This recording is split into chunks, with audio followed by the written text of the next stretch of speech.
Hello, beautiful, amazing, fantastic world, and you, individual out there.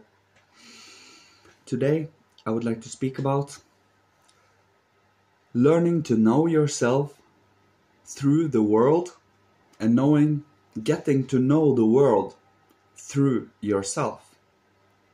We are a reflection, a mirroring in a sense. Every human being have a certain archetypical human being. That means we can all find objectively all faculties one human being have, another human being can have, based on how much he has cultivated it for himself. So whatever a human being have cultivated, every other human being can cultivate. This also means that by finding out who other human beings are, how they operate, what they believe in, and as many individuals and as many variations as possible, brings about, it is kind of, you have a constant number, an immense number of individual beings that also can be put into a generalized being. Of course, this generalized being is more of a guiding force towards us humans. Taken as an example, from the 1500s until now, we have been in a certain age, if we should call it that. The age of consciousness, the age of love. And that is certain where every human beings are going in a certain way. But you see how generalized that is. So, based on where you live, based on your culture, based on your choices, based on your what you choose for yourself to cultivate in this life, is what brings about understanding. It's also what brings about an understanding for the world. So when you also go inside yourself, retreat into your heart and your soul, reflecting and contemplating on what you have experienced, your whole life, every single little thing, and how you reacted to it, what did you learn from it,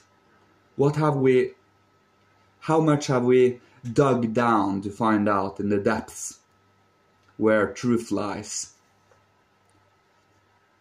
This is what brings about understandings. To really try to scratch your head and, what is this? Be curious, be amazed, be in awe, have respect for everything around you, and you will open yourself up to this state of mind. To be curious, to have a childlike mind in the moment. Of course, we have been reacting a whole lot in our lives. And by reacting and doing it on repeat, it becomes very easy to do the more we do it, you see? It becomes more an automatic action. But if we choose to not react, but to absorb and to understand, it is harder than it sounds. You can get to know it, you can get to feel it, you can get to, okay, so this is what this feels like. Is this something I see as truth? Is this something I have found out for myself? Is this something I see as true reality? If I can't find a place for it, if I can't find space for it, because it doesn't have any connections to the reality we are living in, it is an abstraction, a theory, just a mental picture, and it doesn't have any meaning in it, you see?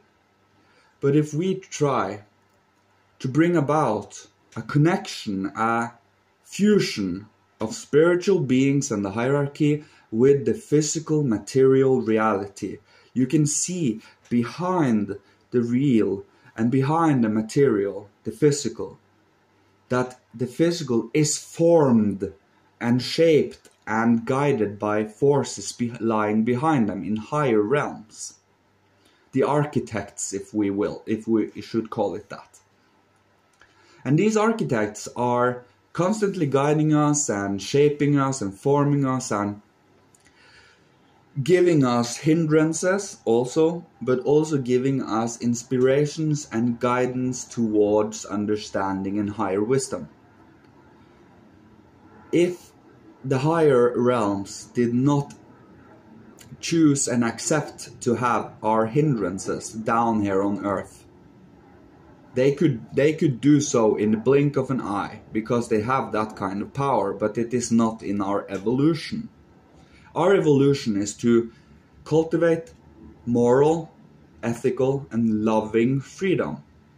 Freedom for love. Freedom to choose the right thing.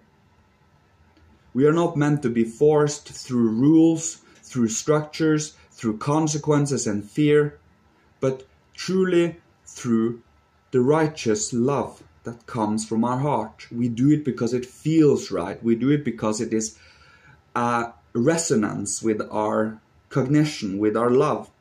It is not a cognitive dissonance. It is not you are pretending to like someone when you truly don't like them. You are not pretending to do spiritual work to just feel better, to just look like you are some more upstanding human being than you are. You're doing it because it's right. You're doing it because it truly feels correct, and that is the path we choose to follow. Earlier, when we didn't have the understanding for love and empathy we have today, where you truly feel pain when another human being feels pain, and if you can't do this, then you truly are not caring for another human being. That in itself is self-evident. But if you truly care for a human being, you will feel pain when that human being feels pain, because you observe that process in their soul, and you can reflect that in your soul. This is what we do constantly to uphold a certain structure and a certain standard and responsibility for what we do when we do spiritual work. We never do this to gain power over anyone. We never do this to feel better than anyone. We never do this to feel like arrogance. In any general, pride, arrogance, and feeling better than is the worst sins you can have in spiritual science. They do not fit there, because you will not have an objective, loving, caring mind and heart when you do this. That is why you need to have that I am another human being and I take myself as a human being. Everyone is equal in God's eyes. And stay with that. Of course, what other human beings do in actions, we will have to take that as it comes. But when it comes, you do it and you learn from it based on what you did there. Maybe you did something wrong in that moment. Maybe you need to adjust yourself. Don't beat yourself up because you made the wrong choice. Their errors is what brings understanding. If we never did any error and everything was just upwards, forwards, we would never be able to learn freedom, because we don't have that fighting against, that hindrance that truly, so that we can push and become stronger. That is what the hindrances is about. The gods of hindrances. Or misplaced evil, if we should call it that. Because what is evil today was wisdom in earlier times. But it doesn't fit anymore in our perception and our faculties for understanding today. Our understanding for love. It is a disconnect there, because it was only true detached, cold wisdom from the earlier ages. But now we are in the love, the warmth, the understanding, the care. You see the difference here. In earlier times it was the universe and the sublime wisdoms of the universe. Today it is, how can I care for another human being? How can I care for a brother or a sister that is a human being? And that is a whole different way of seeing the world, because you are participating here and now. What happens? You do not want to go beyond yourself and go away from this planet, because we belong to this evolution, earthly evolution. Some comes, some goes, but those that knows that we belong here and that we will evolve with the earth and spiritualize the earth over eons, then you will get to know where we are coming from. That true love for mankind and for earth and for the spiritual process and for the plan, for the grand journey. I thank you all. May the divine and everyone guide you on this beautiful path to evolution and love. Thank you. May Christ guide you. I love you all. Goodbye.